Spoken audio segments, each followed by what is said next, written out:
하나님, 우리를 너무나 보고 싶으시고 그 문제 가운데 답하시고 함께하고 싶으셔서 말씀이 육신이 되어 우리 가운데 오신 줄 믿습니다. 성령 안에서 그 말씀이 우리를 찾아옵니다. 이 시간에 우리의 마음을 드리고 귀를 열어서 말씀으로 찾아오시는 하나님과 묵상하며 적용하며 동행하며 교제하며 기뻐할 수 있도록 은혜 베풀어 주시옵소서. 예수님의 이름으로 기도드렸습니다. 아멘. 지금 뭐 하고 계시지라는 제목을 가지고 말씀을 살펴보겠습니다. 한번 따라하겠습니다. 지금 뭐 하고 계시지? 마가복음 7장에 보면 19절 한번 읽어볼까요? 19절 시작. 이는 마음으로 들어가지 아니하고 배로 들어가 뒤로 나감이라.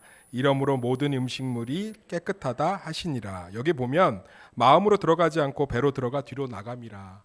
배변에 대한 이야기죠. 제가 뭐 본문 말씀을 설교한 건 아닌데 어떤 교회에서 제가 이 구절을 인용해서 설교했더니 설교 강단에서 내려오고 나서 어떤 나이 든 분이 저한테 그러더라고요. 목사님 실망했습니다. 어떻게 거룩한 강단에서 배변 이야기를 할 수 있습니까? 목사님 수준이 조금 떨어지는 것 같습니다. 그래서 제가 그분을 돕고자 그분에게 좀 말씀을 드렸어요. 아유 장로님, 그것은 제 이야기가 아니고요. 마가복음 7장 19절에 있는 예수님의 설교를 그대로 인용한 것입니다. 그러면 이제 저는 아유 목사님 몰랐습니다. 이렇게는 나올 줄 알았는데 그 장로님이 고개를 갸우뚱하면서 이러시더라고요. 예수님도 수준이 참 거시기했네요. 제가 그렇게 가시는 분의 뒷모습을 보면서 제 마음 가운데 좀 아픔이 좀 있었어요.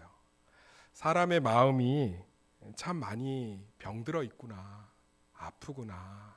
그걸 좀 깨닫고 나니까 하나님께서 저를 위해서 무엇을 하고 계신지가 명확히 보이더라고요.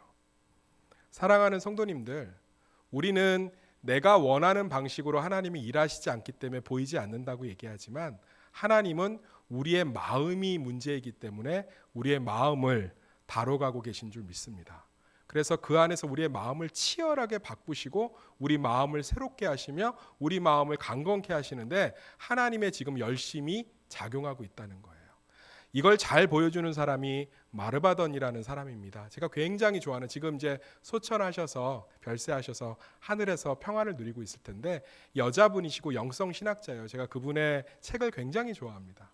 이 마르바던이 몸에 큰 질병이 있었어요. 그래서 가족들이 그를 질병을 그렇게 함께 옆에서 돕다가 지쳐서 가족들도 떠나고, 병간호가 힘들잖아요. 그죠? 몇 년 병치레에 장사 없다고 그러죠? 3년 병치레. 그리고 그의 병을 알고도 결혼을 약속한 남자친구는 7년 만에 떠났어요. 마르바던은 그날 자살을 결심했습니다. 내 병을 왜 하나님은 안 고쳐주실까? 이 병 때문에 결국은 나는 가족에게도 버림받고 남자친구에게도 버림받는구나. 그런데 그 끝자락에서 하나님을 만나요. 그리고서 마르바던은 깨닫습니다. 하나님은 내 마음을 바꾸고 계셨구나. 그리고 마르바던은 예수의 십자가 안에서 마음이 바뀌는 걸 경험했습니다. 그러고 나서 그가 고백하고 있어요. 내 병 때문에 가족이 떠난 게 아니라 내 마음밭이 자갈밭이고 가시덤불밭이고 돌밭이기 때문에 같이 있을 수가 없는 거죠. 우리 한번 떠올려 봅시다. 병간호를 하는데 그 병치레를 하는 사람 안에 마음이 얼마나 많이 손상돼 있겠어요. 그러니까 고맙단 말도 안 나오고 투박거리고, 남자친구도 마찬가지예요. 나중에 마르바던이 남자친구를 만나서 얘기를 합니다. 마르바던이 예수 안에서 마음이 바뀐 걸 보고 이제는 당신의 질병을 내가 더 잘 감당할 수 있습니다. 마르바던이 깨달아요. 문제는 질병이 아니라 내 마음밭이었구나. 사랑하는 성도님들, 우리는 생각보다 외적인 것들이 바뀌어야 다른 것들이 행복해진다고 착각합니다. 그런데 복음은 우리의 마음을 바꾸고 있는 줄 믿습니다. 사랑하는 성도님들, 문제 가운데, 어려움 가운데, 실수 가운데 일주일을 사셨지요. 그 일주일 동안 하나님이 아무것도 안 하고 계신 게 아니라 실제로는 치열하게 내 마음을 바꿔가고 있습니다. 그 마음이 바뀌어야 모든 것들이 바뀌기 때문입니다. 오늘 말씀을 통해서 지금 내 마음밭을 바꾸고 계신 하나님의 사랑과 열심을 누리시는 성도들 되기를 예수의 이름으로 축원합니다. 그 첫 번째가요, 겉이 아니라 속입니다. 한번 따라하겠습니다. 겉이 아니라 속입니다. 우리 15절에서 16절 다 같이 읽겠습니다. 시작. 무엇이든지 밖에서 사람에게로 들어가는 것은 능히 사람을 더럽게 하지 못하되 사람 안에서 나오는 것이 사람을 더럽게 하는 것이니라 하시고. 사랑하는 성도님들, 오늘 본문은 어떤 상황이냐면 마가복음 7장 1절에서 13절에 이런 이야기가 있어요. 예수님의 제자들이 손을 씻지 않고 밥을 먹었습니다. 위생 때문에 바리새인들이 뭐라고 한 것이 아니고요. 유대인들에게는 손이 범죄한다라는 믿음이 있었어요. 발이나 손이 주로 범죄한다는 믿음이 있어서 반드시 정결례를 행하고 밥을 먹어야 했습니다. 근데 예수님의 제자들이 무슨 이유인지는 나와 있지 않지만 손을 씻지 않고 밥을 먹었어요. 그것을 보고 바리새인들과 서기관들이 정죄하고 질책하고 있습니다. 어떻게 네 제자들은 손을 씻지 않고 장로의 유전을 따라서 정결례를 행하지 않고 밥을 먹을 수 있느냐? 그러니까 유대인들은 겉이 바뀌어야 속이 바뀐다라는 착각을 하고 있었어요. 그런데 이 바리새인들의 착각은 단순히 그들만의 착각이 아닙니다. 이 시대에 가득한 착각이에요. 대표적으로 CF를 떠올려 봅시다. 여기 한번 봐주세요. 지금 우리 머릿속에 GV80 CF를 한번 떠올려 봅시다. 굉장히 좋은 차죠. 그 차를 카메라가 비춥니다. 롱테이크로. 그리고 나서 클로즈업을 하고 그 차를 타고 있는 사람의 표정을 클로즈업합니다. 대부분의 CF가 그래요. 그 사람은 GV80을 타고 있기 때문에 굉장히 자신감이 넘치고 굉장히 여유로우며 굉장히 기뻐합니다. 퇴근 후에 그 도심을 달리면서 아주 여유롭게 그 차를 즐기고 있죠. 그 CF는 지금 이렇게 얘기하고 있습니다. 네가 GV80을 타면 자신감을 얻게 될 거야. 네가 지금 소나타를 타기 때문에, 네가 아반떼를 타기 때문에 너는 GV80을 갖고 있지 못하기 때문에 너는 도심의 생활을 즐길 수 없는 거야. 세상에 다 가득한 얘기가 뭐 하고 있는 건지 아세요? 네 겉이 바뀌어야 된다고 얘기를 해요. 그런데 오늘 복음은 우리의 속이 바뀌어야 된다고 얘기를 하고 있습니다. 사랑하는 성도님들, 우리는 이 관점에서 바뀌고 있지 않아요. 사실은 세상의 이 관점, 내 겉이 바뀌어야 속이 행복하다라는 착각과 거짓 속에서 살아갑니다. 사단이 뿔 달리고 삼집창 들고 우리를 유혹할 때 괴롭히는 것이 아니라 실제로는 겉에 집중하게 해요. 네가 돈이 없어서, 네 남편의 직업이 그래서, 네가 키가 작기 때문에, 네 학벌이 그래서, 네가 뭐를 해서 그렇기 때문에 너는 불행해. 반대로 그것을 갖는다면, 그것이 네 겉을 채운다면, 그것이 네 겉에 있다면 바리새인들 똑같았어요. 네가 손을 씻으며 정결례를 행하는 외적인 경건을 갖고 있다면 네 속이 바뀔 거야. 그런데 예수님이 이것을 정면으로 반박하고 있습니다. 겉은 사람을 바꿀 수 없단다. 이 안이 바뀌는 것이 겉을 바꿀 수 있단다. 우리 요즘 MZ세대들 말 중에서 제가 참 좋아하는 단어가 있습니다. 겉바 속촉. 무슨 뜻이죠? 겉은 바삭하고 속은 촉촉한. 대표적인 음식이 뭐죠? 치킨이죠. 사주세요. 치킨은 겉바속촉입니다. 겉은 바삭하고 속은 촉촉하죠. 그런데 저는 이 말을 이렇게 바꾸고 싶어요. 겉바 속바. 겉이 바뀌는 걸로 되지 않고 속이 바뀌어야 된다. 이것이 복음인 줄 믿습니다. 하나님께서는 그래서 겉이 바뀌어봤자 아무 소용이 없는 것을 아시기 때문에 지금 속을 바꾸고 계십니다. 제가 단언컨대 겉이 바뀌어야 할 일이면 하나님은 겉을 바꾸십니다. 오병이어의 기적, 물고기 2마리와 떡 5개로 5,000명을 먹일 수 있는 하나님이시며, 풍랑을 잠잠케 하시고 무리를 걸을 수 있는 하나님께서, 눈먼 자의 눈을 뜨고 안진뱅이를 일으키신 하나님께서 지금 아무것도 안 하는 것처럼 느껴지는 것은 겉을 바꾸는 것이 아무 소용이 없거든요. 유대인들에게 오병이어의 기적을 베풀었지만 영원히 우리의 생명의 양식 되셔서 우리의 심령을 채우시고 우리의 마음을 바꾸시는 예수님을 바라보지 못했을 때 예수님은 오병이어의 기적을 더 이상 베풀지 않았습니다. 사람들은 다 떠났습니다. 남은 제자들도 떠나지 못해서 모든 걸 다 버리고 왔기 때문에 떠나지 못했지 기쁜 마음으로 붙어있지 않았습니다. 그래서 예수님이 안타까워 묻잖아요. 너희들도 떠나고 싶으니? 그랬더니 제자들이 뭐라고 그러죠? 우리는 가고 싶어도 못 가서 여기 있어요 그러잖아요. 사랑하는 성도님들, 하나님은 지금 우리의 마음을 치열하게 바꾸고 계십니다. 그분의 열심은 우리 마음밭을 바꾸는 것에 집중하고 있습니다. 고린도후서 4장 16절에 이렇게 사도 바울이 얘기하고 있습니다. 그러므로 우리가 낙심하지 아니하노니 우리의 겉사람은 낡아지나 우리의 속사람은 날로 새로워지는도다. 나이를 먹어서 그런 게 아니에요. 돈이 없어서 그런 게 아니에요. 아프기 때문이 아니에요. 마르바던처럼 내 마음이 바뀌지 않았기 때문에 우리의 겉은 조금도 바뀔 수 없는 거예요. 사랑하는 성도님들, 하나님은 치열하게 우리의 겉이 아니라 속을 바꾸고 계신 줄 믿습니다. 두 번째로 우리 마음이 심각하게 병들었음을 알아야 됩니다. 한번 따라하겠습니다. 우리 마음은 심각하게 병들었습니다. 19절 읽어보겠습니다. 19절 시작. 이는 마음으로 들어가지 아니하고 배로 들어가 뒤로 나감이라. 이러므로 모든 음식물을 깨끗하다 하시느니라. 예수님은 지금 마음과 대변을 비교하고 있습니다. 이게 비교의 대상이 되세요? 근데 마음이 훨씬 더 썩었다고 얘기합니다. 예레미야 17장 9절에 이렇게 기록되어 있습니다. 만물보다 거짓되고 심히 부패한 것은 마음이라. 누가 능히 이를 알리오마는. 제가 며칠 전에 우리 집 냉장고를 열었습니다. 그곳에는 제가 너무나 좋아하는 존재가 있었어요. 스팸. 저는 하나님께서 스팸을 창조했다고 확신합니다. 너무너무 사랑하는 음식이에요. 한 조각 구워서 밥 위에 얹으면 만나가 이런 맛이었을까요? 저는 천국에 가면 스팸을 한 상자 달라고 얘기할 거예요. 그래서 그 스팸을 구워 먹기 위해서 뚜껑을 열었습니다. 근데 그 안에는 모든 생물체가 부흥회를 하고 있었어요. 빨간 생물체, 흰 생물체, 초록 생물체, 파란 생물체가 스팸을 근거지로 삼아서 신도시를 건설하고 지하철을 놓으면서 열심히 부흥을 하고 있었습니다. 저는 그것을 보자마자 기겁해서 쓰레기통에 처박았어요. 그것보다 우리 마음이 부패해야 돼요. 사랑하는 성도님들, 칼빈은 우리 마음이 얼마나 부패했는지를 산무로 설명하고 있습니다. 한번 따라하겠습니다. 무지, 무능, 무기력. 우리 마음은 세상을 보는 창입니다. 그런데 너무 무지해요.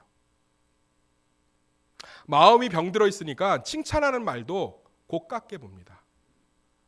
왜 우리 서로 그렇게 으르렁거리냐고요? 마음이 병들어서 그래요.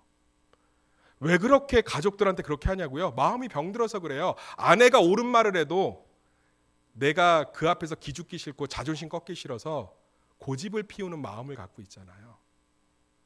누가 지나가다 빵거리면 핏대를 쓰고 싸우려는 생각을 갖고 있고요. 실제로는 하나님을 위한다고 하지만 얼마나 이기적인 모습이 우리 안에 많습니까? 우리 마음이 정말 많이 병들었어요. 너무너무 병들어서 좋은 것을 좋게 보지 못하고 나쁜 것을 나쁘게 보지 못하며 바른 것을 바르게 보지 못해요. 너무 많이 병들어서. 교회는 내가 얼마나 죄인인지를 깨닫는 곳인 줄 믿습니다. 그래야 은혜가 사모되거든요. 사랑하는 성도님들, 저부터 시작해서 우리 마음은 대변보다 곰팡이 난 스팸보다 예수님 말씀에 더 심히 부패했다고 얘기하고 있습니다. 의로운 척, 괜찮은 척, 권위 있는 척, 멋있는 척, 믿음 있는 척. 십자가 앞에서는 그게 안 돼요. 우리 마음의 모든 악함을 예수님이 십자가에서 다 형벌로 받으신 줄 믿습니다. 십자가까지 갈 수 없으면 21절, 22절 읽어볼게요. 우리 마음에 뭐가 있는지 읽어볼까요? 속에서 곧 사람의 마음에서 나오는 것은 악한 생각, 음란, 도둑질, 살인, 간음, 탐욕, 악독, 속임, 음탕, 질투, 비방, 교만, 우매함.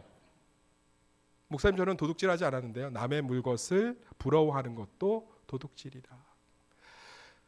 목사님, 저는 음란하지 않았습니다. 지나가는 여인을 보고 음욕을 품는 것도 음란한 것이라. 우리 안은요, 예수님이 저는 대변하고 비교, 더 악하고 더러운 것이었으면 그거하고 비교했을 거예요. 우리 마음은 완전히 악합니다. 무능합니다. 우리는 우리 마음을 어쩔 줄 못해요. 이렇게 악한데 해결될 수가 없어요. 이걸 정말 잘 표현해주는 종교가 불교예요. 불교도 마음이 문제라는 건 깨달았어요. 지금 불교 방송을 들으면 화면을 가리고 음성을 들어보면 제 설교하고 별반 차이가 없을 거예요. 그들도 마음이 문제라는 걸 알아요. 그런데 이 마음을 어쩔지를 못해요. 어떻게 해결을 못해요. 그래서 불교는 어떻게 하냐고요? 마음을 갖다 무의 상태로 밀어버려요. 그걸 해탈이라고 하죠. 마음 자체가 요동하지 않게 무의 상태로 밀어버리는 거야. 마음을 끊어내는 거예요. 그것도 안 되니까, 그것들이 너무 힘드니까 마음 자체에 영향을 줄 수 없는 곳으로 숨어 들어갑니다. 산속이나 아니면 어떤 암자 같은 곳. 그곳에서 이 마음의 정을 쪼개면서 이 마음을 어쩌지 못해서 이 마음을 해탈하고자 이 마음으로부터 자유롭고자 인생을 걸고 있죠. 그런데 대부분의 사람들은 그렇게 살 수 없어요. 그리고 그렇게 해탈한들 누가 공장을 돌리고 누가 아이들을 가르치며 세상은 어떻게 움직입니까? 사랑하는 성도님들, 불교도 이건 명확하게 깨달았어요. 마음이 문제구나. 그런데 마음을 어떻게 해결할 수가 없어요. 무능. 우리의 마음은 심각하게 병들어서 제대로 보지 못하고 제대로 듣지 못하며 무능. 이 부패한 마음을 어떻게 할 수가 없어요. 외적인 경건의 활동들로 마음이 바뀐다고요? 천만에요. 무기력 바꿀 생각도 사실 없어요. 그냥 교회 다니고 애들 잘 크고 그럼 됐지. 설교 듣고 뭐 좋은 말씀 듣고 편안하면 됐지. 실제로 이 마음밭을 바꿀 의지도 잃어버렸습니다. 제가 어떤 회사에서 이 설교를 끝나고 났는데 그분이 저를 찾아왔어요. 밤에 수련회 이제 설교를 하는데 이분은 그 회사의 디자인실의 수석 디자이너입니다. 여자분인데 목사님 드릴 말씀이 있습니다. 우리 남편은 모 명품 회사의 디자이너입니다. 우리 둘이 합쳐서 연봉이 얼마인지 아세요? 그래서 왜 그런 소리를 갑자기 하나? 그러면서 저한테 이런 얘기를 해요. 그런데 우리 부부 안에 문제가 있습니다. 목사님, 우리 아이가 외동딸이 있는데 저희 둘을 닮아서 그림을 너무 잘 그립니다. 그런데 그림만 그려오면 우리 남편이 화를 내면서 찢어버립니다. 그리고 그림의 글자만 꺼내도 화를 냅니다. 저는 그것의 문제의 원인을 알지 못했어요. 그런데 목사님 말씀을 듣고 깨달았습니다. 그러면서 얘기를 하는 거예요. 이 남편이 사실은 순수 미술을 전공했어요. 근데 이 남편 안에는 어떤 고집이 있냐면 예술가는 가난해야 돼. 예술가는 세상에 소통하고 창조하기 위해선 가난하게 살아야 돼. 그런데 자기가 그러지 못하고 지금 누군가의 물건을 팔기 위해 디자인하면서 부유를 누리고 있잖아요. 그거를 견디질 못하는 거예요. 자기는 타락한 예술가야. 나는 부패한 예술가야. 그래서 마음이 병들어 있으니까 그 딸이 그림을 그리면 그것들이 자극이 되는 거예요. 그래서 막 폭발적으로 나오는 거예요. 목사님, 이제 우리 부부는 우리 남편의 마음이 치유되고 회복되기를 위해서 기도하겠습니다. 목사님 기도해 주실 수 있나요? 사랑하는 성도님들, 우리 마음은요 생각보다 무지하고 무능하고 무기력합니다. 오죽 무능하면 이걸 해결할 방법이 없어서 해탈하려고 하겠어요. 해결할 수가 없으니까 이 마음을 자극하지 않는 환경으로 만들어 가겠습니까? 기독교인들 중에서도 이런 비슷한 분들이 있어요. 마음이 자극하지 않는 곳에 가서, 마음이 번민하지 않은 곳에 가서 마음의 정을 쪼개며 정성을 다해서 뭔가를 만들어 보려고 하는, 되지 않습니다. 마지막 이제 세 번째입니다. 한번 따라하겠습니다. 바리새인과 수로보닉의 여인 사이. 따라합시다. 바리새인과 수로보닉의 여인 사이. 23절 읽어보겠습니다. 시작. 이 모든 악한 것이 다 속에서 나와서 사람을 더럽게 하느니라. 오늘 마가복음 7장 1절부터 30절까지가 한 묶음으로 보셔야 돼요. 샌드위치 구조입니다. 바리새인의 손 씻지 않아서 정죄한 외적인 걸로 사람을 바꾸려고 하는, 겉으로 사람을 바꾸려는 사건과 예수님의 설교, 속이 바뀌어야 된다는 것과 수로보닉의 여인 사건이 샌드위치로 껴 있습니다. 수로보닉의 여인 사건이 뭐냐고요? 수로보닉의 여인이 와서 예수님에게 사정을 합니다. 우리 딸 좀 고쳐주세요. 예수님 한 말이 뭔지 아십니까? 자녀들에게 줄 음식을 개들에게 주는 것이 마땅치 아니하다. 살벌한 거절이죠. 못 고쳐준다, 안 고쳐준다, 다음에 해줄 게가 아니라 예수님 이렇게 얘기합니다. 자기 딸이 죽어가는 여인 앞에서 내 음식을 개한테 주고 싶지 않은데? 그때 이 여인이 이렇게 얘기합니다. 개들도 땅에 떨어지는 부스러기를 먹나이다. 딸아, 내 믿음이 내 딸이 나았도다. 오늘 왜 마가는 의도적으로 예수님의 설교 사이에 이 두 사건을 배치하고 있을까요? 사랑하는 성도님들, 지금부터 복음을 얘기하겠습니다. 마음은 정성을 다하고 해탈을 하고 수련을 한다고 바뀌는 것이 아닙니다. 마음을 자극하는 환경에서 떠난다고 바뀌는 것이 아닙니다. 마음은 사랑이 꽉 찰 때 변하기 시작합니다. 이 여인은 예수님의 거절 속에서 예수님이 한 영혼을 향한 사랑을 믿었습니다. 확신했습니다. 우리 마음이 예수님의 십자가의 사랑의 확신 가운데 거할 때 우리의 마음은 비로소 변하기 시작합니다.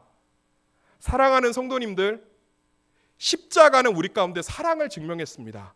자기 독생자를 내어줄 만큼, 우리의 모든 죄값을 치를 만큼, 하나님이 하늘 보좌를 버리고 이 땅에 내려올 만큼 우리를 사랑하셨습니다. 그 사랑은 떠날 리도 없으며 변할 리도 없습니다. 우리의 어떤 연약함보다도 하나님의 사랑이 큽니다. 그 사랑은 here and now, 여기 그리고 지금 내 문제 가운데, 내 상처 가운데, 내 입술 가운데, 내 선택 가운데 하나님의 사랑은 함께하고 있습니다. 그걸 수로보니게 여인은 믿은 거예요. 예수님이 비유로 그 믿음을 드러내기 위해서 거절한 것들이 그의 선택을, 그의 마음을 핥히지 못했습니다. 수로보니게 여인은 알고 있었어요. 예수님이 자기 딸을 고쳐줄 사랑의 하나님이라는 걸. 그렇기 때문에 그 여인은 예수님의 거절 속에서 더 겸손히 예수님을 바라보고 있습니다. 사랑하는 성도님들, 마음은 겉이 아니라, 해탈이 아니라, 수련이 아니라 마음은 사랑이 가득 찰 때 변합니다. 우리가 이것을 삶에서 너무 많이 봅니다. 어느 날 된장찌개를 끓였습니다. 항상 경상도 사람이라 묵뚝뚝하던 남편이 그만 오늘 된장찌개 겁나 맛있네. 이건 전라도인가요? 그 말에 사랑이 꽉 찼어요. 그러면 그때부터 행복하지요. 그래서 아이가 수학 점수 50점을 맞아와도 말이 달라지죠. 반이나 맞았네? 그리고 남편이 카드값을 듭니다. 오늘 이번 달에 카드가 많이 나왔어. 옛날 같았으면 막 지지고 볶고 난리가 납니다. 남들은 투잡을 뛴다는데, 쓰리잡을 뛴다는데, 포잡을 뛴다는데 너는 맨날 뭐하냐? 그런데 그날따라 사랑이 꽉 차니까 말이 달라집니다. 여보, 다 그렇게 살아요. 조금 아껴 쓰면 되지요. 우리 삶 가운데 사랑이 가득 찰 때 내 마음이 변하는 걸 너무 많이 경험합니다. 다시 한번 말씀드리겠습니다. 마음을 변하기 위해서 수련은 필요 없습니다. 정결례는 필요 없습니다. 우리의 부패하고 무능하고 무지하고 무기력한 마음이 바뀌기 위해선 십자가의 사랑을 받아들이셔야 됩니다. 예수님은 자기 아들을 내어주실 만큼 우리를 사랑합니다. 예수님은 자기의 생명을 내어줄 만큼 우리의 삶을 함께하고 계십니다. 그 사랑을 받아들일 때 우리의 마음은 변하기 시작합니다. 그러면서 비로소 우리의 겉이 바뀌기 시작합니다. 사랑하는 성도님들, 하나님 지금 뭐하고 계시냐고요? 우리의 마음을 바꾸시기 위해서 십자가에 죽으셨습니다. 그래서 그분의 사랑이 우리의 마음을 가득 채우고 있습니다. 예수님의 사랑이 지금 내 문제 가운데, 내 삶 가운데, 내 고민 가운데 함께하고 있음을 제발 받아들이셔야 됩니다. 이 마음이 사랑으로만 차올라야 바뀌기 때문에 그렇습니다. 그렇지 않으면 악한 생각과 음란과 도둑질과 살인과 간음과 탐욕과 악독과 속임과 음탕과 질투와 비방과 교만과 우매함에서 자유로울 수 없습니다. 마음을 아무리 수련해봤자 이것에서 자유로운 사람을 본 적이 없습니다. 본인이 착각하고 있죠. 난 이것으로부터 자유롭다고. 마음은 수로보니게 여인처럼 예수님의 사랑을 확신할 때 차오를 수 있습니다. 어떠한 거절도, 어떠한 외면도 그를 건들지 못하고 더 예수님께 가까이에서 결국은 딸의 겉상황인 병을 고침받게 하는 것처럼, 사랑하는 성도님들, 예수 그리스도의 십자가의 사랑을 온전히 받아들이시기를 예수의 이름으로 축원합니다. 그래서 정말 내 삶이 지금 하나님의 전적인 사랑 안에 있음을 확신하시기를 예수의 이름으로 축원합니다. 그렇다면 우리의 마음은 놀랍게 채워질 것이며 우리의 마음은 바뀌기 시작할 것이며 우리의 마음이 바뀌는 순간 우리의 겉은 새롭게 될 줄 믿습니다. 이 놀라운 은혜가, 복음이 우리 성도들에게 진짜 행복이 되기를 예수의 이름으로 축원합니다. 기도하겠습니다.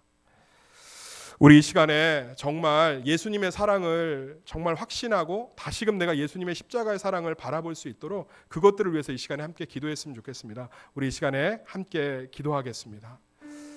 하나님, 우리 사랑하는 성도들 얼마나 하나님이 사랑하시는지 눈동자 같은 사랑으로 사랑하시고 십자가에 자기를 내어주실 만큼 우리의 삶을 함께하고 계시는 그 사랑을 확신하게 하여 주시옵소서. 하나님, 정말 바리새인과 수로버리게 여인 사이에서 그 마음을 끌어안으시고 사랑하시며 그 마음을 변화시키기 위해서 변함없는 사랑으로 우리와 함께 하시는 그 하나님을 누릴 수 있도록 하나님 역사하시고 은혜 베풀어 주시옵소서. 우리 성도들의 이런 참된 자유가 임하게 하여 주시옵소서. 예수님의 이름으로 기도드렸습니다. 아멘.